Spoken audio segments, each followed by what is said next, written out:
حبايب قلب ام امل، حبايبي انا دورت قلت عايزه اتغدى وانا مش عارفه اعمل غدا ايه، وبعدين افتكرت اكله حلوه قوي كانت بتاعت بقى جدتي وبتاعتنا. في ناس بتسميها شكشوكه وناس بتسميها حاجه اسمها عجه. فرحت جايبه 3 بصلات كبار قطعتهم وحطيت لهم السمنه بتاعتهم، وهكمل بقى اعمل لهم طماطمهم وحاجات، واعمل لهم شفشق طماطم كده يعني بتاع نص كيلو طماطم وكم قرن فلفل وبتاع 6 7 بيضات كده، وهعمل عجه تستاهلها بقكم وبقي اهو اهي كده. كده انا اول حاجه يا هادي بسم الله الرحمن الرحيم قطعت البصل وحطيت له السمنه بتاعته والملح، وبعد ما يدخل على سوا هحط الفلفل، وما بحطش الفلفل الاسمر في الوقت. كده البصله احمرت نروح حاطه عليها الطماطم هتتسبك وارجع اكمل. سبكتها وعملت هنا 6 بيضات وحطيت عليهم فلفل اسمر عشان ما يبقاش ريحتهم زفره.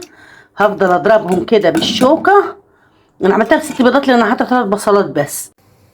وهنا كده حبايب قلب ام امل هنحط البيض اهو اهو بضربه كله 6 بيضات على ال3 بصلات دول وشويه طماطم، وهحط الخضره برده وادي الخضره.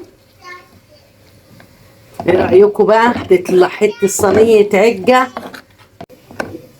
وكده؟ خلاص دي كده حبايب قلب اهي هدخلها الفرن.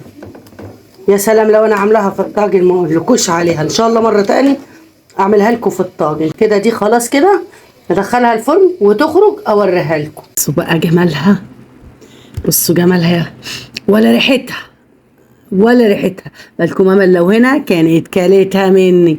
هتبرد شويه دقيقتين بس لغايه ما اجهز حاجات للاكل، وهطلع لكم منها قطعه وبالهنا والشفا ليا وليكم. بصوا بقى، بصوا بصوا بصوا بقى جمالها، جميله جدا ومغذيه. حبايب ام امل واللي عايز اي وصفه جديده يكتب لي عليها في الكومنتات وانا هعملها له، وبالهنا والشفا ليا وليكم.